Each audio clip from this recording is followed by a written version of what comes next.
Capítulo 3. A inspiração divina da Sagrada Escritura e a sua interpretação. Natureza da inspiração e verdade da Sagrada Escritura.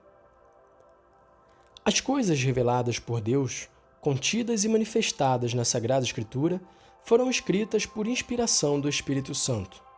Com efeito, a Santa Mãe Igreja, segundo a fé apostólica, considera como santos e canônicos os livros inteiros do Antigo e do Novo Testamento, com todas as suas partes, porque, escritos por inspiração do Espírito Santo, têm Deus por autor, e como tais, foram confiados à própria Igreja.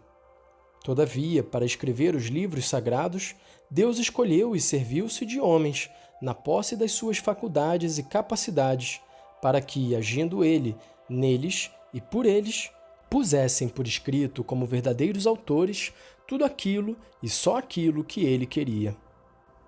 E assim, como tudo quanto afirmam os autores inspirados ou agiógrafos deve ser tido como afirmado pelo Espírito Santo, por isso mesmo se deve acreditar que os livros da Escritura ensinam com certeza, fielmente e sem erro, a verdade que Deus, para nossa salvação, quis que fosse consignada nas Sagradas Letras. Por isso, toda a Escritura é divinamente inspirada e útil para ensinar, para corrigir, para instruir na justiça, para que o homem de Deus seja perfeito, experimentado em todas as obras boas. Interpretação da Sagrada Escritura. Como, porém, Deus, na Sagrada Escritura, falou por meio dos homens e à maneira humana, o intérprete da Sagrada Escritura, para saber o que ele quis comunicar-nos, deve investigar com atenção o que os agiógrafos realmente quiseram significar e que aprove a Deus manifestar por meio das suas palavras. Para descobrir a intenção dos agiógrafos, devem ser tidos também em conta, entre outras coisas, os gêneros literários. Com efeito, a verdade é proposta e expressa de modos diversos, segundo se trata de gêneros históricos, proféticos, poéticos ou outros. Importa, além disso, que o intérprete busque o sentido que o agiógrafo, em determinadas circunstâncias, segundo as condições do seu tempo e da sua cultura, pretendeu exprimir e de fato exprimiu servindo-se os gêneros literários então usados.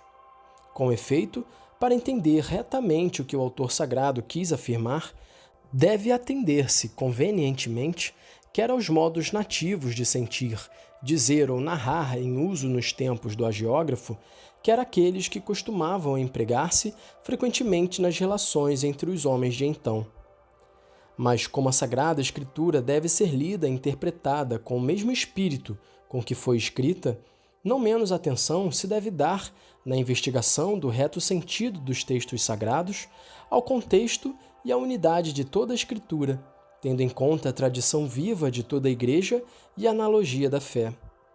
Cabe aos exegetas trabalhar, de harmonia com estas regras, por entender e expor mais profundamente o sentido da Escritura, para que, mercê deste estudo de algum modo preparatório, amadureça o juízo da Igreja. Com efeito, tudo quanto diz respeito à interpretação da Escritura está sujeito ao juízo último da Igreja, que tem o divino mandato e o ministério de guardar e interpretar a palavra de Deus. Condescendência de Deus. Portanto, na Sagrada Escritura, salvas sempre a verdade e a santidade de Deus, manifesta-se a admirável condescendência da eterna sabedoria, para conhecermos a inefável benignidade de Deus e com quanta acomodação Ele falou, tomando providência e cuidando da nossa natureza.